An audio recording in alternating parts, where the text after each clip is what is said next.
محترم حاضرین معزز سامعین، درس قرآن کریم کا یہ سلسلہ چھوٹی صورتوں سے شروع ہو کر آج قرآن کریم کی سب سے چھوٹی صورت پہ پہنچا ہے۔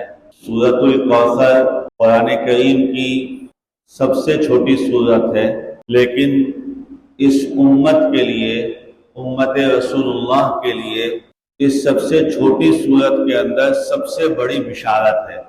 اس امت میں جتنی بھی بشارتیں ملی ہیں، حتیٰ کہ جنت کی بشارت سے بھی بڑی بشارت کوثر کی بشارت ہے۔ سورۃ الکوثر میں جو بشارت اللہ رب کریم نے اپنے حبیب کو دی ہے وہ امت کے لیے دی ہے، اور اس بشارت کو عرض کر رہا ہوں کہ امت کے لیے سب سے بڑی بشارت ہے یہ کوثر کی بشارت۔ واقعہ کچھ یوں ہوا کہ کچھ لوگوں نے یہ باتیں کرنا شروع کی رحمت للعالمین صلی اللہ تعالی علیہ وسلم کے متعلق کہ آپ کے بیٹے نہیں ہیں، آپ کی بیٹیاں ہیں، اور بیٹیوں سے نسل نہیں چلتی، نسل آگے بیٹوں سے چلتی ہے۔ تو نعوذ باللہ یہ کہنا شروع کر دیا کہ چند دن کا معاملہ ہے، چند دن کے مسائل ہیں، ان کو بھگت لو، ان کے بعد تو ان کا کوئی نسب حسب چلے گا ہی نہیں، ان کی نسل ہی نہیں ہوگی آگے، ان کی جو بیٹیاں ہیں۔ اور اس کے لیے ایک لفظ استعمال ہوتا تھا عربوں میں، ابتر، مقطوع النسل، جس کی نسل کٹ جائے، جس کی نسل ختم ہو جائے، اس کو ابتر کہتے تھے۔ تو ان لوگوں نے یہ کہنا شروع کر دیا رسول کریم رحمت للعالمین کو کہ یہ تو ابتر ہو جائیں گے، یعنی جانے کے بعد پھر ان کا کوئی نام نہیں لے گا، ان کی نسل ختم ہو جائے گی۔ رسول کریم رحمت للعالمین کو اس جملے اور اس لفظ سے تکلیف ہوتی تھی، آپ کو اس سے غم ہوتا تھا۔ اللہ نے اس چیز کو دیکھ لیا، اپنے حبیب کی اس کیفیت کو، تو رب العالمین نے سورۃ الکوثر نازل فرمائی، اور اس سورت کے اندر اللہ نے بڑے اعلان کیے، بہت بڑا اعلان۔ اور آپ کو معلوم ہے، یہ بات پچھلے دروس میں بھی بار بار عرض ہو رہی ہے کہ قرآن کریم کا ایک حرف، ایک لفظ، ایک کلمہ، ایک آیت، ایک سورت، جو بھی کچھ ہے، کہیں کوئی ایسا نہیں ہے کہ وہ صرف رسول اللہ کے لیے ہو یا حضرات صحابہ کے لیے ہو، وہ قیامت تک کے آنے والی امت کے لیے، ساری امت میں بھی یہی نظام چلے گا، ساری امت کے لیے بھی یہی اعلان چلے گا کہ بیٹوں پہ نہیں دنیا، بیٹیوں پہ نہیں ہے دنیا، بلکہ دنیا اللہ رب کریم جس کو دنیا میں بھی وراثت عطا فرمائیں گے، اور دنیا کی وراثت، زمین کی وراثت، زمین کی وراثت جس کے لیے زمین اللہ کی رحمتیں اگلنا شروع کر دے، وہ وراثت کون سی؟ بولا جب قبر کے گڑھے میں لیٹے گا، وہ زمین فیصلہ کرے گی کہ تجھے وراثت میں کیا ملا ہے۔ بڑا بنگلہ، بڑی کوٹھی، بولا یہ زمین کی وراثت نہیں ہے۔ یرثنی ویرث من آل یعقوب، اللہ رب کریم کہتے ہیں ہم جب کسی کو وارث بناتے ہیں زمین کا، اس کے لیے زمین ٹھنڈی ہو جاتی ہے، اس کے لیے زمین میں جنت کی ہوائیں آنا شروع ہو جاتی ہیں، اس کے لیے زمین پر جنت کے محلات آنا شروع ہو جاتے ہیں۔ اور اپنے حبیب کے لیے رب کریم نے جنت کے محلات کا کیسے اعلان کیا اور کیسے بتایا، ایک تو کوثر نے بتایا، اور دوسرا آپ سب نے سنا، بار بار سنا، بلکہ ہم میں سے ہر ایک کی تڑپ، لگن اور امنگ ہوتی ہے کہ اللہ اس جنت کے ٹکڑے میں پہنچا دے۔ کیا رسول کریم رحمت للعالمین نے ارشاد فرمایا، ما بین بیتی ومنبری روضۃ من ریاض الجنہ، میرے گھر سے لے کے میرے منبر تک کا جو درمیان کا حصہ ہے، یہ جنت کے ٹکڑوں میں سے ایک جنت ہے۔ اللہ نے جنت کو رحمت للعالمین کے گھر کے ساتھ لا کے رکھ دیا، اور بتا دیا کہ تم لوگ کہتے ہو کہ ان کی نسل ختم، ارے جنت ان کے لیے زمین پر اللہ نے پہنچا دی ہے۔ میرے محترم، اسی طریقے سے انا اعطیناک الکوثر، اللہ نے نازل فرما کے بتایا کہ اے محبوب پیغمبر، آپ کو پریشان ہونے کی ضرورت نہیں، ہم آپ کو کوثر دیں گے۔ کوثر، اور بعض حضرات نے اس کا ترجمہ کیا ہے کیونکہ اعطینا یہ ماضی کا صیغہ ہے کہ گزر چکا، اللہ رب کریم نے دیں گے کا وعدہ نہیں کیا، بہت سے حضرات مفسرین کہتے ہیں دے دیا، انا اعطیناک الکوثر، ہم نے تو آپ کو کوثر دے دیا، ہم تو آپ کو کوثر دے دیں گے۔ اور کیا ہے کوثر؟ اس کی مختلف تشریحات علماء نے کی ہیں۔ ایک تشریح اس کی ایسی ہے جس پر پوری امت متفق ہے، اور وہ ہے یہ کوثر نام ہے جنت کے چشموں میں سے ایک چشمے کا، جنت کے حوضوں میں سے ایک حوض کا نام ہے۔ اللہ رب کریم یہ حوض اپنے پیغمبر کو دیں گے، اور یہ اعلان کیا تھا کہ یہ پچھلی ساری کتابوں کے اندر، تمام امتوں کے اندر آپ کو معلوم ہے کہ اللہ کی سزا اور جزا کے اعلانات تھے۔ قیامت کی ہولناکی کا تذکرہ تھا، یوم الدین کا تذکرہ تھا کہ قیامت کا دن ایک ہولناکی کا دن ہے۔ تمام نبیوں نے یہ بتایا اپنی امتوں کو، خطرناک ہولناکی، ہولناکی، ہولناکی، ہولناکی، ایسی ہولناکی کہ اپنے اپنے پسینوں کے اندر ڈوبو گے۔ یہ تمام امتوں میں اعلان چلتا آ رہا تھا۔ رحمت للعالمین سرکار دو جہان صلی اللہ تعالی علیہ وسلم کو اس ذریعے سے جو بشارت دی وہ اس ہولناکی سے بچنے کی بشارت دی کہ محبوب پیغمبر آپ کو ایک حوض ایسا دیں گے، کوثر کا حوض آپ کو ایسا ملے گا، جب اس حوض پہ آپ کھڑے ہوں گے اور وہ ملے گا آپ کو، پھر آپ اس حوض سے اپنی امت کو پانی پلائیں گے، اور وہ پانی کی مٹھاس اتنی ہوگی کہ اس ہولناکی میں بھی، یعنی وہ جو قیامت کی ہولناکیاں چل رہی ہوں گی، اس ہولناکی میں بھی جو اس پانی کو چکھ ملے گا اس کو کبھی دوبارہ پیاس نہیں لگے گی۔ یہ بڑا میں نے عرض کیا اس کو کہ اگر اس کی گہرائی میں جائیں گے جنت سے بڑی بشارت ہے۔ کیوں کہ جنت اسی کو ملے گی جس کو پہلے یہ حوض کوثر کا پانی ملے گا، اس چشمے کا پانی ملے گا۔ اور آپ کو ایک اور عجیب بات عرض کروں کہ رسول کریم رحمت للعالمین کی احادیث سے یہ بات ثابت ہے کہ حوض کوثر جہاں پیغمبر کائنات کا منبر لگا ہوا ہے مسجد نبوی میں ابھی بھی، اس پر پوری امت کا اتفاق ہے کہ رسول اللہ کا منبر رسول اللہ کے دور سے آج تک اسی جگہ پر ہے جس جگہ رسول اللہ کے دور میں لگا تھا، یہ آج تک وہیں ہے۔ اور بشارت آپ نے یہ دی ہے کہ میں اپنے اسی منبر پہ کھڑے ہو کے حوض کوثر کا پانی پلاؤں گا، جس کا مطلب اور جس کا معنی احادیث کے اندر بہت وضاحت سے ہے کہ حوض کوثر بھی رسول اللہ کے منبر پر ہی لگے گا۔ جہاں پیغمبر کائنات کا منبر ہے اسی جگہ پہ حوض کوثر ہوگا قیامت کے دن۔ ہم اور آپ اللہ رب کریم بار بار اپنے پیارے حبیب کے شہر مدینہ الرسول اللہ میں ہمیں لے کے جائیں، جب بھی منبر کا نظر پڑے اور تصور ہو کہ اللہ مجھے اس منبر اس جگہ پہ جو حوض قائم ہوگا اس حوض میں پانی مجھے عطا فرمانا۔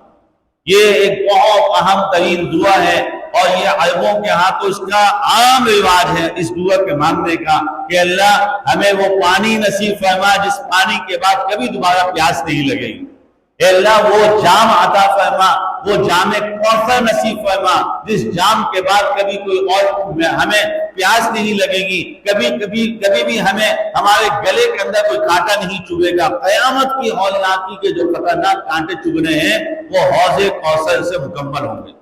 حوض کوثر مل جانے کے بعد اللہ رب کریم نے اپنے حبیب کو یہ اعلان دیا۔ یہ اعلان صرف امت محمد کے لیے یہ نہیں تھا کہ آپ کو بشارت، بلکہ پچھلی امتوں کے لیے ایک بہت بڑا فیصلہ کن مرحلہ تھا کہ وہ ساری امتیں اس کو سنتے ہوئے آ رہے تھے، اور وہ سارے لوگ جو رسول اللہ کو اب تک کہہ رہے تھے ان کو بھی یہ معلوم تھا کہ قیامت میں ہولناکی ہوگی، اور ان کو بھی کسی درجے میں یہ معلوم تھا کہ کوثر کیا ہے۔ اللہ کے نبی نے جب یہ اعلان کیا سب کے منہ بند ہو گئے، سب حیران ہو گئے کہ یہ کیا اعلان آ گیا کہ آپ نے فرما دیا، کیونکہ ان سب نے پچھلی کتابیں پڑھی ہوئی تھی، پچھلی کتابوں کی ان کو معلومات تھی۔ جب رسول اللہ نے یہ پڑھ کے سنایا انا اعطیناک الکوثر، اللہ کہہ رہے ہیں کہ کوثر تو ہم نے آپ کو دے دیا ہے، تو ان سب کے بھی منہ بند ہو گئے کہ جو اب تک کہہ رہے تھے آپ کو ہم کو یہ بتا دیا گیا کہ اگر تم بھی اپنی پچھلی امت میں رہتے ہوئے بھی جنت میں جانا چاہتے ہو تو حوض کوثر پہ تم بھی محتاج ہو گے۔ کوئی اور تو ان کا محتاج ہوگا کہ نہیں ہوگا؟ تم بھی محتاج ہوگے ان کے، اگر تمہیں جنت میں جانا ہے۔ میرے محترم دوستوں اور بزرگوں، یہ حوض کوثر جنت کا ایک چشمہ ہے۔ حوض کوثر جنت کا ایک جو ہے وہ حوض ہے، اور بعض حضرات نے کہا ہے کہ جب ہم حوض اور چشمے سے کسی بھی پانی کی جگہ کو تعبیر کرتے ہیں تو وہ ایک محدود ہو جاتا ہے، اس لیے اکثر کتابوں نے اس کو نہر کوثر لکھا ہے کہ یہ جنت کا حوض نہیں ہے بلکہ جنت کی ایک نہر ہے جس کا نام کوثر ہے۔ اللہ رب کریم اس کو مدینہ رسول اللہ میں پہنچائیں گے اور رسول اللہ کے منبر کے پاس سے یہ حوض جاری ہوگا۔ ادھر اللہ رب کریم ہمیں بھی اس کا پانی عطا فرمائے، اس کی مٹھاس عطا فرمائے، جس کے بعد کوئی اور بھی پیاس نہیں لگے گی، اللہ ہم کو اس حوض کا پانی عطا فرمائے۔ یہ بتانے کے بعد اس سورت کی دوسری آیت کے اندر اللہ نے اور ایک بڑا اعلان کیا ہے، ایک بہت بڑا، اس کو اگر عام ایگریمنٹ کی زبان میں اگر اس کو دیکھا جائے، کسی معاہدے کی زبان میں دیکھا جائے تو اس کے ساتھ کچھ شرائط لگا دی ہیں۔ اللہ رب کریم نے اس کے ساتھ کچھ قیدیں لگا دی ہیں کہ یہ حوض کوثر ہم نے آپ کو دیا ہے، آپ نے اس حوض کوثر کی کیسے حفاظت کرنی ہے، اور آپ کی امت کو یہ حوض کوثر پہ جامع کوثر کیسے ملے گا۔ تو اگلی آیت میں فرمایا محبوب پیغمبر فصلی لربک، اپنے رب کے لیے نماز پڑھو، اپنے رب کے لیے نماز کا اہتمام، فصلی لربک وانحر، کا اپنے رب کے نام پر ہی نمازیں پڑھتے رہیں اور اپنے رب کے نام کی بھی قربانیاں دیتے رہیں۔ نحر کہتے ہیں قربانی کرنے کو، ہمارے ہاں تو صرف سلسلہ عید الاضحیٰ پہ قربانی کرنے کا ہے، اس میں بھی ہم حیلے بہانے، لیکن یہ عام حالات میں بھی علماء نے لکھا ہے کہ کبھی کبھی کوئی خون، کوئی جانور ذبح کر کے وہ اللہ کے نام پہ کرنا چاہیے کہ اللہ یہ صرف خالصتاً آپ کے لیے۔ آج کل کے ماحول میں ہمارے کیا ہو گیا ہے، پریشانیوں میں مبتلا، کوئی مصیبت آ گئی، کوئی تکلیف آ گئی، پھر کسی مولوی صاحب نے بتا دیا، کسی عامل صاحب نے بتا دیا، لوگ بکروں میں بکرے، کالا بکرا، یہ بکرا وہ بکرا ذبح کرے۔ بولا بھائی چھوڑو، تکلیفوں میں چھوڑو، خوشیوں میں اللہ کو یاد کرو، خوشیوں میں اللہ کے نام پہ دو۔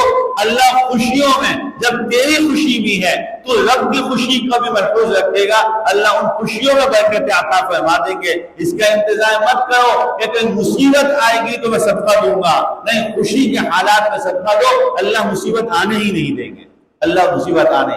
تو یہ دوسری آیت کے اندر انا اعطیناک الکوثر، محبوب پیغمبر آپ کو ہم نے کوثر دے دیا، یا ہم آپ کو جامع کوثر کا مالک بنا دیں گے، لیکن آپ نے کیا کرنا ہے، فصلی لربک، اپنے رب کے نام پر نماز پڑھیے، اپنے رب کے لیے نمازیں پڑھتے رہیے، نوافل پڑھتے رہیے۔ ایک بہت بڑی غلط فہمی ہمارے ہاں جو ایک عام سی ہو گئی ہے، نوافل کے متعلق یہ کہا جانے لگا ہے کہ بھائی پڑھ لو تو ثواب، تو نہ پڑھو تو کوئی گناہ نہیں، تو بہت سارے لوگوں نے پڑھنے چھوڑ دیے، جبکہ آپ کو معلوم ہونا چاہیے کہ نوافل سے متعلق علماء کے ہاں یہ باقاعدگی سے بیان کیا جاتا ہے کہ نفل نماز کو بیٹھ کے بھی بلا کسی کراہت کے پڑھنا جائز ہے۔ کیوں؟ کہا بھائی چھوڑ نہیں، نفل پڑھتا ہے، کھڑے ہو کے نہیں پڑھنے کا دل چاہ رہا نا، دل نہیں چاہ رہا تب بھی بیٹھ کے پڑھ لے، بغیر کسی ضرورت کے بھی نفل بیٹھ کے پڑھ لے گا تب بھی ثواب، حتیٰ کہ نفل سواری پہ پڑھ رہا ہے، سواری کے اوپر، گاڑی کے اندر 4 آدمی جا رہے ہیں، ایک صاحب گاڑی چلا رہے ہیں، 2 لوگ 3 لوگ عام بیٹھے ہوئے ہیں، اور وہ سوچ رہے ہیں بیکار میں بیٹھے ہیں، کوئی کام نہیں، چلو نفل کی نیت باندھ لیتا ہوں، اور پھر وہ یہ کہہ لے کہ امکان یہی ہے کہ قبلہ اس طرف ہوگا، جس طرف قبلہ سوچے، اور نفل، حتیٰ کہ اونٹ پہ اور گھوڑے پہ بیٹھ کے سواری کے وقت میں بھی نفل کی اجازت دی، اور ہم نے نفل کو کیا کہا کہ بولا یار پڑھیں گے تو ثواب ملے گا، نہیں بھائی آپ کو اندازہ ہے پڑھیں گے تو ثواب کتنا ملے گا اس کا نہیں معلوم اصل میں، بولا نہیں پڑھے تو کوئی گناہ نہیں، ٹھیک ہے کوئی، لیکن پڑھ لینے سے ثواب کتنا ملے گا۔ حدیث میں آتا ہے قیامت کے دن بعض لوگ ایسے آئیں گے جو اپنے گناہوں کے اندر لت پت ہوئے ہوں گے، ان کو ان کے نوافل میں سے بعض نوافل بچا لیں گے، فرض نمازوں میں کوتاہی اور غفلت اور کمی اور لاپرواہی کو نوافل سے پورا کر دیا جائے گا، نوافل سے پورا کیا جائے گا۔ لیکن آج ہم نے نوافل کو یہ کہہ کے چھوڑ دیا۔ اللہ کے پیارے حبیب علیہ السلام کے جتنے بھی نوافل کا تذکرہ ہے آپ قرآن کریم میں اٹھا کے پڑھیں تو آپ کو ہر جگہ یہ نظر آئے کہ فرض نماز کے علاوہ پہلی وحی اقرا، دوسری وحی یا ایھا المزمل، تیسری وحی یا ایھا المدثر، ہر ایک کے بعد آپ دیکھ لیجئے نماز کا تذکرہ ملتا ہے یا ایھا المزمل قم اللیل الا قلیلا۔ پوچھے بھائی کون سی نماز تھی؟ چادر میں لپٹے ہوئے کھڑے ہو جائیے اور پڑھیے نماز اللہ کے لیے۔ قم اللیل الا قلیلا نصفہ او انقص منہ قلیلا او زد علیہ، یا رات سے بھی زیادہ کریں، آدھی رات سے بھی زیادہ نمازیں پڑھیں۔ وہ کون سی نماز تھی؟ نفل نماز تھی، نفل نماز۔ قم فانذر، کون سی نماز؟ کھڑے ہو جائیں، نماز پڑھیں، اللہ سے ڈریں۔ کون سی نماز تھی؟ نفل نماز۔ جنگ بدر کے موقع کے اوپر آپ کو معلوم ہے اللہ کے پیارے حبیب علیہ السلام نے 2 نفل پڑھے۔ کون سے نفل؟ نفل نماز۔ اس کے بعد آپ نے ایک طویل سجدہ کیا، کون سا سجدہ؟ نفل سجدہ۔ آج ہم نے نفل نمازیں چھوڑی، نفل سجدے چھوڑے۔ ہم نے کہا کہ منیمم اگر 3 دفعہ سبحان ربی الاعلی عظیم کی بقدر سجدے میں رک گئے تو کافی ہے، بس اسی کے اوپر سب نے گزارش شروع کر دی۔ سجدوں کی طوالتیں ختم ہو گئی، لمبے سجدے ختم۔ اب سجدے میں گئے، وہ بولے 3 دفعہ ٹک ٹک ٹک ٹک ہو گیا، رکوع 3 دفعہ ہو گیا۔ کہیں کبھی کسی امام نے لمبا سجدہ کر دیا تو باقاعدہ پھٹے شروع ہو گیا، بولا بھائی کیا کہہ رہے ہو، اتنا لمبے سجدے کرتے ہو؟ ہمارے لمبے سجدے ختم ہوئے، ہمارے نوافل ختم ہوئے۔ میرے محترم دوستوں، بزرگوں، بڑے بڑے اکابر، بڑے بڑے اللہ والوں کے ہاں آپ یہ دیکھیں گے معمول تھا کہ عشاء کی نماز کے بعد کے نوافل بیٹھ کے پڑھ لیتے تھے۔ اب ہم نے یہ کہنا شروع کیا کہ نہیں یار عشاء اتنی لمبی تھوڑی ہے، 17 رکعتوں پہ بنائی ہے، کسی نے 19 رکعتوں پہ بنائی ہے، اور مغرب کو لوگوں نے جو ہے نا وہ 6 نفل اور 3 رکعت 9 تک پہنچائی۔ نہیں اتنا لمبا تھوڑی ہے، نفل کوئی ضروری نہیں ہے، پڑھ لیے تو پڑھ لیے، نہیں پڑھے تو نہیں پڑھے۔ اللہ اکبر! نفل مغرب کے بعد کے 6 نوافل میں جو خزانہ چھپا ہے انسان کے تصور سے باہر، کہ اتنے بڑے بڑے مسائل 6 رکعت نماز نفل میں حل ہو جاتے ہیں، بڑے بڑے مسائل 6 رکعت نماز نفل میں۔ لیکن لوگوں نے کیا کیا؟ ہم سب نے مل کے کیا کہ لمبی لمبی تسبیحات، لمبے لمبے وظیفوں، اور جس کو کہتے ہیں چلے کاٹنوں کو آسان سمجھا۔ لمبے لمبے دنوں میں، لمبی لمبی راتوں میں کھڑے ہو کے پڑھنے کو، بیٹھنے کو۔ عامل صاحب نے وظیفہ بتایا، حضرت صاحب نے وظیفہ بتایا، میرے فلاں بزرگ نے وظیفہ بتایا۔ ساری کائنات میں جو بزرگی تقسیم کرنے والے پیغمبر کائنات رسول اللہ صلی اللہ تعالی علیہ وسلم نے جو وظیفے بتائے، قرآن کریم نے جو وظیفے بتائے، ہم نے ان وظیفوں کو چھوڑ دیا، اپنے حضرتوں کے وظیفوں کے اوپر آج ہم لگے ہوئے ہیں۔ لہذا حالت دیکھ لیں، جتنے لمبے لمبے وظیفے پڑھ رہے ہیں اتنی پستی کی طرف جا رہے ہیں، اتنی پستی کی طرف۔ ارے کوئی قدم اٹھے اور اس تصور کے ساتھ اٹھے، اس یقین کے ساتھ اٹھے کہ رحمت للعالمین صلی اللہ تعالی علیہ وسلم کا قدم ہے یہ، تو آپ سوچ نہیں سکتے اس کے اندر نورانیت بھی ہوگی، اس میں رحمانیت بھی ہوگی، اس میں جو ہے نورانیت بھی ہوگی، اور اس میں اللہ تعالیٰ کی طرف سے عطاؤں کے دروازے بھی کھلیں گے۔ تو آج ہم نے یہ بڑا غلط ایک کام کیا کہ نوافل کو چھوڑ دیا۔ نوافل کا اہتمام کرنا چاہیے، بیٹھ کے بھی ہو، بیٹھ کے نوافل پڑھیں۔ میں بہت سارے ایسے دوستوں کو جانتا ہوں وہ جو جوان ہیں، ماشاءاللہ صحیح طاقتور توانا ہیں، تو وہ نوافل چھوڑتے ہیں یہ کہہ کے کہ یار گناہ تھوڑی ہے، چھوڑ دے تو اور بیٹھ کے پڑھنے کو وہ اپنے لیے شرمندگی سمجھتے ہیں، یا بیٹھ کے پڑھنے کو وہ ایک حجاب سے سمجھتے ہیں کہ یار دیکھنے والے کیا بولیں گے، بیٹھ کے نوافل پڑھ رہا ہے، دیکھنے والے جو بولیں گے وہ کچھ دیں گے تھوڑی۔ جب نوافل آپ پڑھ لیں گے جس کے لیے پڑھ رہے ہیں وہ بہت کچھ دے دے گا۔ نوافل پڑھنے چاہیے، نوافل کی کثرت کرنی چاہیے۔ اِنَّا أَعْطَيْنَاكَ الْكَوْثَرَ پر ایک صحابی رسول ہیں، رسول کریم رحمت للعالمین کی خدمت میں حاضر ہوئے۔ اللہ کے رسول علیہ السلام نے کھانا نہیں کھایا تھا، کئی دن کا فاقہ تھا۔ پوچھا یا رسول اللہ آپ کی طبیعت کیا ہو گیا، آپ بہت کمزور نقاہت سی آپ میں معلوم ہو رہی ہے۔ اللہ کے حبیب علیہ السلام نے بتا دیا کہ کئی دن کا فاقہ ہے۔ وہ صحابی الٹے قدموں واپسی چلے گئے، تھوڑی دیر کے بعد آئے اور کچھ کھانے کو لے کے آئے۔ رسول کریم رحمت للعالمین خوش ہو گئے اور ان سے پوچھا کہ بتاؤ کیا مانگتے ہو، کچھ مانگو۔ انہوں نے کیا کہا کہ یا رسول اللہ جنت میں آپ کا ساتھ چاہیے، جنت میں آپ کا ساتھ چاہیے۔ صحابہ کی طلب دیکھیں کیسی ہوتی تھی، صحابہ کی طلب کیسی، یا رسول اللہ جنت میں آپ کا ساتھ چاہیے، جنت میں۔ اللہ کے حبیب علیہ السلام نے دوسری دفعہ فرمایا نہیں اور کچھ مانگو، دوسری دفعہ پھر کہہ رہے ہیں یا رسول اللہ جنت میں آپ کا ساتھ چاہیے۔ اللہ کے حبیب نے تیسری مرتبہ پوچھا، پھر پوچھا نہیں اور کچھ بھی بولو، اور کچھ اور کہا نہیں یا رسول اللہ یہی جنت میں آپ کا ساتھ چاہیے۔ آپ کو معلوم ہے 3 مرتبہ کے بعد رسول اللہ نے کیا ارشاد فرمایا جنت میں میرا ساتھ چاہیے تو ٹھیک ہے پھر سجدوں کی کثرت کرو۔ فرمایا جنت میں میرا ساتھ چاہیے تو سجدوں کی کثرت کرو۔ یہ وہ پیغمبر جن کو کوثر ملے گا، ارے کوثر کا وعدہ کر لیتے بس میں تمہیں کوثر پلاؤں گا، تم مطمئن ہو جاؤ میں تمہاری شفاعت کروں گا، میں تمہاری سفارش کروں گا، نہیں کام لگا دیا اور یہ کہہ کے لگا دیا گویا کہ ارے اللہ کے بندے میرا رب جب مجھ کو حوض کوثر دے رہا ہے تو وہ کہہ رہا ہے کہ فَصَلِّ لِرَبِّكَ وَانْحَرْ، اپنے رب کے نام پر نمازیں پڑھتے رہنا، اپنے رب کے لیے قربانیاں کرتے رہنا۔ تو جب میں جنت میں اور حوض کوثر والے کو حکم صلاۃ ہو رہا ہے، حکم اذان ہو رہا ہے تو پھر تم میرے امتی ہو، تم پر تو بطریق اولا نازل ہے۔ تو نوافل کی کثرت۔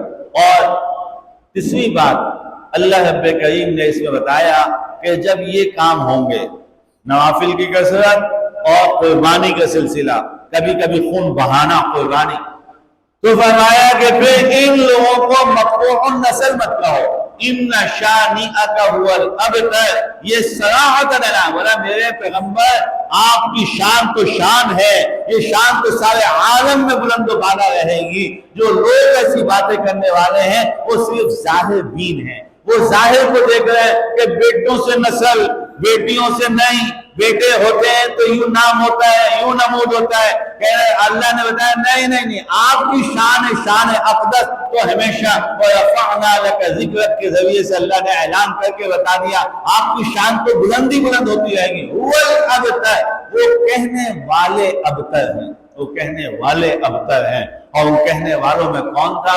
ایک کہنے والوں میں ابو لہب تھا۔ ابو لہب بھی اللہ کے رسول کو اس نے بھی ابتر کہا تھا۔ ابو لہب کے 10 یا 11 بیٹے تھے، بڑے بڑے لہیم شہیم بیٹے تھے اس کے، لیکن جب یہ ابتر ہوا تو کیسا ابتر ہوا کہ جب یہ مر گیا اس کو جنازہ دینے کے لیے، اس کو کندھا دینے کے لیے کوئی تیار نہ ہوا، اور اس میں اتنے خطرناک کیڑے پڑے اور ایسے امراض کے اندر مبتلا ہوا کہ بڑے بڑے بانسوں کے ذریعے سے اس کی لاش کو ایسے دھکیل کے قبر کے اندر ڈال دیا گیا، ایک گھڑے میں ڈال کر اس کی لاش کو ڈنڈوں سے، بڑے بڑے بانسوں سے اس کی لاش کو دھکیل کے گھڑے میں ڈال کے اس کو بند کیا گیا۔ قیامت تک کے لیے بتا دیا ابتر کون ہے، ابتر کون ہوتا ہے۔ میرے محترم یہ چھوٹی سی سورہ انا اعطینا، لیکن پیغام اتنا بڑا اس سورت کے اندر اور اتنا عجیب و غریب پیغام ہے کہ ہر آدمی سب سے پہلا تمنا اور تڑپ رکھنے والا ہو۔ ہم لوگ جنت تو مانگتے ہیں، الحمدللہ مانگنی بھی چاہیے، لیکن جنت سے پہلے حوض کوثر ہے۔ اور حوض کوثر کیا ہے؟ اللہ کے حبیب سامنے کھڑے ہوں گے، جنت کا باب بتا دیا، جنت کا حوض بتا دیا، اللہ کے حبیب سامنے کھڑے ہوں گے اور ایک ایک آدمی آئے گا رسول اللہ کے سامنے ملے گا، رسول اللہ کے سامنے۔ مجھے جب اس کی مثال میں جاتا ہوں تو مجھے کبھی کبھی ایسا لگتا ہے کہ جیسے وہ نہیں تو فنگر پرنٹ تھم لگاتے ہیں، ایک مشین لگی ہے بایو میٹرک فنگر تھم لگانا، ایک مشین لگی ہے، ہزاروں لوگ آ رہے ہیں، ہر ایک کو بول رہی ہے اوکے اوکے اوکے، جان نہیں تو بولتی ہے ٹرائی اگین، بولا دوبارہ ورنہ نکلو، نہیں ہے۔ اللہ اکبر۔ میرے محترم حوض کوثر کا ادراک صحیح معنی میں مجھے یاد آیا جو میں آپ کو بتاؤں۔ ابھی ہو گیا ریاض الجنہ میں جانا، آپ کو پتا ہے اپلیکیشنز کے ذریعے سے جا رہے تھے کورونا کے بعد سے، اللہ تعالیٰ کی توفیق رہی، پہلے اللہ نے بہت موقع دیے، پوری رات ہم نے ریاض الجنہ میں گزاری ہے الحمدللہ۔ ابھی 2023 میں اپلیکیشن کے ذریعے سے جانے کا ہم نے اپروول لے لیا۔ آپ یقین جانیے بالکل وہاں پہ مجھے ایسا لگ رہا تھا، واللہ کہ یہ نہیں کہہ رہا ابھی میرے ذہن میں آیا، وہاں پہ ہی مجھے ایسا لگ رہا تھا جیسے میں حوض کوثر کے حاضری کے لیے جا رہا ہوں، اور وہی والا سلسلہ تھا، لائنیں بنی ہوئی تھی، لائنوں میں لے کے جا رہے تھے۔ جو حضرات ان چند سالوں میں گئے انہوں نے دیکھا ہوگا، لائنیں بنی ہوئی تھی، لائنوں میں لے کے جا رہے تھے، اور ہمارے موبائلوں کے اوپر وہ ہم ان کو دکھاتے تھے، وہ اس کے اوپر جو ہے نا ان کے پاس ایک آلہ تھا، اس سے وہ اس کو اسکین کرتے تھے۔ جس کا اسکین نہیں ہو رہا تھا نا، اور اس کی جو حالت تھی بالکل مجھے ایسا لگ رہا تھا وہاں پہ جیسے اس کو جنت کے راستے سے اٹھا کے نکالا جائے نا کہ چلو تمہارے لیے بھی جنت نہیں ہے، کیونکہ ہم جنت ہی جا رہے تھے ریاض الجنہ میں جانے کے لیے۔ اور آپ یقین جانیے وہاں پہ دوسرا منظر میں آپ کو بتاؤں، پیاس اتنی لگ رہی تھی، اتنی پیاس لگ رہی تھی۔ اچھا میں حیران ہو گیا جب ہم ہو گئے اندر چلے گئے، تو پھر مسجد نبوی کے اندر داخل ہونے کے بعد انہوں نے ہمیں ایک انتظار گاہ میں بٹھا دیا کہ ابھی پہلے یہاں ایک جماعت اندر ہے، آپ لوگ ابھی یہاں بیٹھیے، نوافل پڑھیں، درود پڑھیں، بیٹھے رہیں، پھر تھوڑی دیر۔ اس جگہ پہ باقاعدہ لوگ زمزم لے کے آئے، زمزم تقسیم کر رہے تھے، اور واللہ مجھے ایسا لگا کہ یہ زمزم پلا کے ہمیں حوض کوثر پلا رہے ہیں۔ اور میں ہر لمحے پہ یہ دعا، اللہ اسی کو میرے لیے جام کوثر بنا دے، اسی کو میرے لیے جام کوثر بنا دے۔ وہاں وہ باقاعدہ اب یہ جدید دور بھی دکھا دیا گیا کہ دیکھو تمہاری اگر اپلیکیشن تمہاری اپروو ہوئی ہے تو تم جا سکتے ہو ورنہ نہیں جا سکتے۔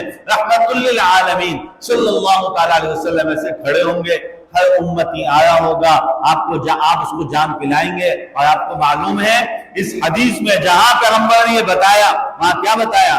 فرمایا کچھ لوگ ایسے ہوں گے، کچھ لوگ، میں ڈرتا ہوں، واللہ مجھے ڈرنا چاہیے، ہم میں سے ایک کو ڈرنا چاہیے کہ ان کچھ میں کہیں میں تو نہیں ہوں، کہیں ہم تو نہیں ہیں۔ حضرت رسول کریم رحمت للعالمین کے جب وصال ہو گیا، آپ دنیا سے رخصت ہو گئے، حضرت یمان رضی اللہ تعالیٰ عنہ، حضرت یمان کو رسول اللہ اپنا رازدار کہتے تھے، کہ میرا جو ہے نا رازدار ہے یہ صحابی۔ جب حضرت رسول اللہ کا انتقال ہو گیا، حضرت عمر فاروق آئے حضرت یمان کے پاس، آ کے کہیں کہ یمان ایک بات پوچھوں؟ ہاں۔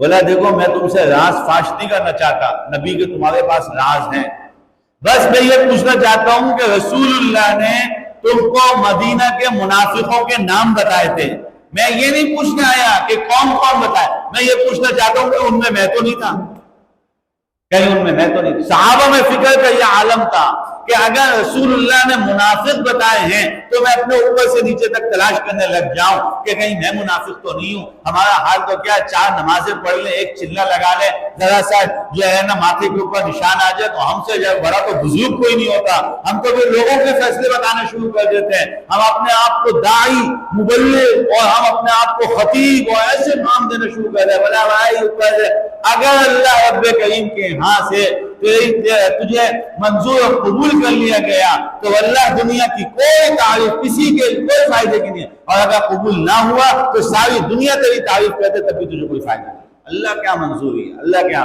تو اللہ کے نبی نے فرمایا کہ جب لوگ میرے پاس آ رہے ہوں گے تو درمیان میں فرشتے بعض لوگوں کو پکڑ لیں گے، بعض لوگوں کو روک لیں گے کہ ادھر ہٹو، تم نہیں جا سکتے آگے۔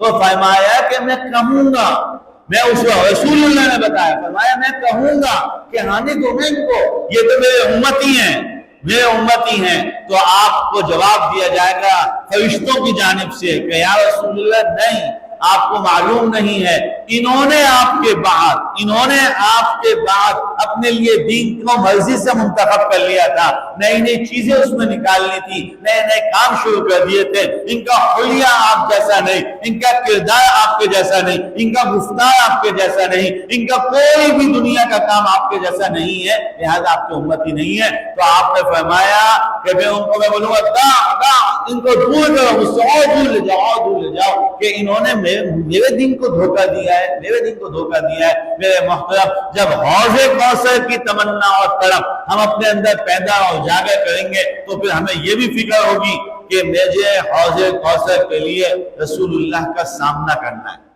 پیغمبر کے سامنے پہنچنا ہے، میں پیشانی کے بال سے لے کے پاؤں کے ناخن تک میرے ظاہر پر میرے باطن پر پیغمبر کی نظر آنی ہے، اور وہاں پتہ چلے گا مجھے یہ میری انگلیاں خود نہیں پتہ چلتی، لیکن وہ تھمبنگ مشین بتا دیتی ہے کہ تو اس سسٹم کا ہے کہ نہیں ہے۔ پیغمبر کائنات کے پاس ایسا سسٹم ہوگا جس سے پتہ چل جائے گا کہ تو میرے ساتھ کتنا تھا اور کتنا نہیں ہے۔ سب سے پہلی حوض کوثر کی تمنا، اور اس کے بعد اس کی تیاری کے لیے کیا فرمایا؟ فَصَلِّ لِرَبِّكَ وَانْحَرْ، اللہ کے لیے نمازیں پڑھو، اللہ کے لیے نمازیں پڑھو، لوگوں کو نہیں دکھاؤ۔ ہاں، لوگ دیکھ رہے ہیں یار بڑی زبردست نماز پڑھتا ہے، بڑا خشوع و خضوع والا ہے، لوگوں نے دیکھا، اسی لیے تو علماء نے لکھا کہ نماز کے اندر نہ اوپر زیادہ دیکھنے کی اجازت ہے، نہ بالکل نیچے دیکھنے کی اجازت ہے۔ اور ایک اور عجیب بات لکھا، مکروہ ہے کہ نماز کے اندر کمر کو بالکل ایسے جھکا کے کھڑا ہونا۔ بولا کس کو دکھا رہا ہے؟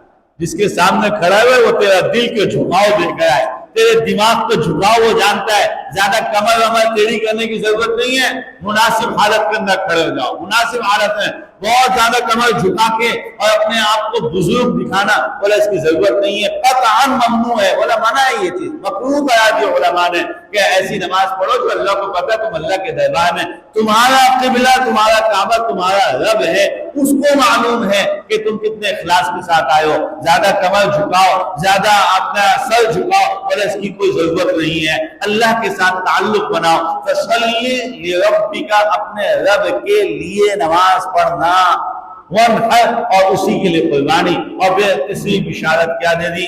کہا جب تم یہ دو کام چاہتے ہو اور ان دو کاموں سے وابستہ ہوتے ہو، اللہ تمہارا نام بڑھائے گا، پھر تمہیں کوئی دبانا بھی چاہے گا تو نہیں دبا سکے گا۔ ساری دنیا متفق ہوئی، ساری قبائل متفق ہوئے رسول اللہ کی محنت اور رسول اللہ کے نام کو مٹانے اور ختم کرنے کو۔ آج ان کے نام رکھنے کو کوئی تیار نہیں ہے، کوئی نہیں چاہے گا کہ اس کے بچے کا نام ابو لہب ہو یا لہب نام رکھے، کوئی نہیں چاہے، لیکن پیغمبر کائنات کے ادنا سے غلام بلال کے نام پر بھی ساری دنیا کے اندر مسجدیں ملیں گی، مدرسے ملیں گے، فیکٹریاں ملیں گی، کمپنیاں ملیں گی، سردار کے بیٹوں کے نام ملیں گے، بادشاہ اپنے بچوں کے نام ملیں گے، بادشاہوں کے ہاں بلال نام ملے گا، اور سب فخر سے رکھ کے کہیں گے میں نے حضرت بلال کے نام پہ رکھا ہے۔ کوئی یہ نہیں کہے گا کہ ارے غلام کے نام پہ نام رکھا، ارے حبشہ کے غلام کے نام پہ تم نے نام رکھا۔ بولا نہیں، وہ نام وہ زمین کے اوپر غلام اگر غلامی میں رہا، وہ آسمانوں کا سردار ہے۔ رسول اللہ نے ان کو بشارت دی تھی، بلال جب میں معراج کی رات جنت میں داخل ہوا، اپنے قدموں سے آگے تیرے قدموں کی آہٹ سنی، بتاؤ بلال کیا معاملہ ہے؟ میرے محترم دوستوں اور بزرگوں پہ تو بشارت ایسے ملتی ہیں، لہذا حوض کوثر کی تمنا اپنی زندگی کے معمولات میں شامل کر لیں۔ اے اللہ جنت، اے اللہ حوض کوثر عطا فرما، اے اللہ جام کوثر عطا فرما، اور جام کوثر کی جو فضیلت میں نے عرض کی کہ اس کے بعد پیاس نہیں لگے گی، اس کے بعد پیاس نہیں لگے گی۔ اور نمبر 2 ایک مشورہ کر ایک بات عرض کرو، اپنے بچوں کو دعا دیا کریں، اپنے بچوں کو دعا، بیٹا پانی پلاؤ، عام طور پہ کہتے بیٹا پانی پلانا، پانی پلا بیٹا اللہ آپ کو حوض کوثر کا پانی پلائے، دانیں سرایت کر جائے، ہمارے رگ و پے کے اندر رچ جائے اور بس جائے کہ حوض کوثر، ہم کوثر والے نبی کے امتی ہیں، ہمیں اپنے پیارے نبی سے حوض کوثر کا پانی پینا ہے، جام کوثر پینا ہے، شراب کوثر پینا ہے۔ اپنے بچوں بیٹا اللہ تم کو حوض کوثر عطا فرمائے، اللہ تم کو کوثر کا وہ پانی عطا فرمائے جس پانی کے بعد کبھی تمہیں پیاس نہیں لگے گی۔ مطلقاً بھی کہہ سکتے بیٹا اللہ تجھے وہ شربت عطا فرمائے جس شربت کے بعد کسی اور مٹھاس کا تجھے کبھی احساس نہیں ہوگا، تو ہر مٹھاس سے مستغنی ہو جائے گا۔ اللہ تجھے ایسا کوثر کا جام عطا فرمائے، اور پھر ساتھ ساتھ اس میں اپنی اولاد میں بھی اپنے آپ میں بھی کہ بیٹا نمازیں پڑھو، نمازیں پڑھنے سے کام ہوگا، نمازیں پڑھنے سے کام ہوگا۔ اور تیسرا نحر جس کو کہتے ہیں اللہ کے نام پہ ذبح کرنا جانور، اس میں جانور ذبح کرنے کے اندر سب سے افضل اپنے ہاتھ سے، اپنے ہاتھ سے۔ ہمارے تو حضرت مولانا زکریا صاحب رحمۃ اللہ علیہ نے بھی لکھا ہے کہ ہمارے ہاں معمولی ہوتا ہے کہ اگر مرغ بھی لینا ہوتا ہے تو اس کو بھی گھر میں لا کے اپنے ہاتھ سے ذبح کرتے ہیں، بلند آواز سے اللہ اکبر پڑھ کے کہ اللہ کے نام پہ ہم نے اس کا خون کیا ہے، اللہ کے نام پہ ہم نے اس کو ذبح کیا ہے۔ مرغ کے اوپر بھی اپنی چھری پھیرتے ہیں تاکہ یہ ہو کہ نام ہے اللہ، نحر کے وقت میں اللہ کا نام لیا۔ در حقیقت نحر اونٹ کی قربانی کو کہتے ہیں، لیکن تمام حلال جانوروں کی قربانی عام حالات کے اندر وہ خون جہاں پہ بھی بہے گا وہ نہر کے اندر آ جائے گا، اور جب یہ کام ہو جائیں گے تو پھر مجھے فکر نہ ہو، پھر آپ کو فکر نہ ہو میری اولاد کا کیا ہوگا، بچیوں کے نصیبوں کا کیا ہوگا، بچیوں کے گھر کیسے آباد ہوں گے، میرے بیٹوں کا کیا ہوگا، میری بیٹیوں کا۔ بولا اللہ رب ان شانیہ کا، بلندی شان ملیں گی ان لوگوں کو، امت کے قیامت تک کے امت کے لیے وعدہ کیا ہے ان شانیہ کا۔ اور جو ہمیں اور آپ کو بلا وجہ بغیر کسی حق کے مٹانا چاہتے ہیں، ایسے سارے باطل مٹ جائیں گے، حق کا بول بالا ہوگا۔ اور یہ ہر زمانے کے تھوڑے تھوڑے عرصے کے بعد زمانہ اس منظر کشی کو دیکھتا رہتا ہے، اس منظر کو ہر زمانہ۔ ابھی آپ غزہ کے اندر دیکھ لیجئے کیا ہوا، کتنے لٹے، کتنے کٹے، کتنے پٹے، لیکن آج پھر وہ سرخرو ہیں۔ آج وہاں کا بچے سے لے کے بوڑھے تک ہر ایک وہ خوشیاں منا رہے ہیں کہ ہم نے مسجد اقصی کے لیے ایک دفعہ پھر خون دے دیا ہے۔ یہاں جب یہ صورتیں ہوتی ہیں تو باوجود اس کے کہ گرتا خون ہے لیکن روحوں کو زندگی ملتی ہے۔ خون بہانے سے خون فنا نہیں ہوتا، اللہ کے نام پہ خون بہانے سے خون کو جوش ملتا ہے، روح کو ترقی اور تازگی ملتی ہے۔ اللہ یہ ایمان ہمیں بھی عطا فرمائے، یہ یقین ہمیں بھی نصیب فرمائے، حوض کوثر ہم کو عطا فرمائے، جامع کوثر سے ہم میں سے ہر ایک کو اللہ مستفید ہونے کی توفیق عطا فرمائے، اور اس جماعت اور ان لوگوں سے اللہ ہمیں پناہ میں رکھے جن کے متعلق کہا کہ وہ حوض کوثر پہ آ رہے ہوں گے اور فرشتے کہیں گے یہ آپ کے نہیں ہیں۔ اللہ ہمیں بچا لے، ہمارا پل پل، ہمارا سانس سانس اپنے حبیب کی محبت اور عشق کے اندر ایسا گھول دے اور ایسا اس کے اندر ملا دے کہ قیامت کے دن بھی ہمارا سانس سانس تیرے پیغمبر کے سانسوں میں جا کے بس جائے اور رہ جائیں، ہمیں بھی وہی جنت نصیب ہو جائے جو رسول اللہ کو جنت ہوگی۔ اللہ ہمیں وہ جنت میں بیٹھنا ساتھ عطا فرما دے۔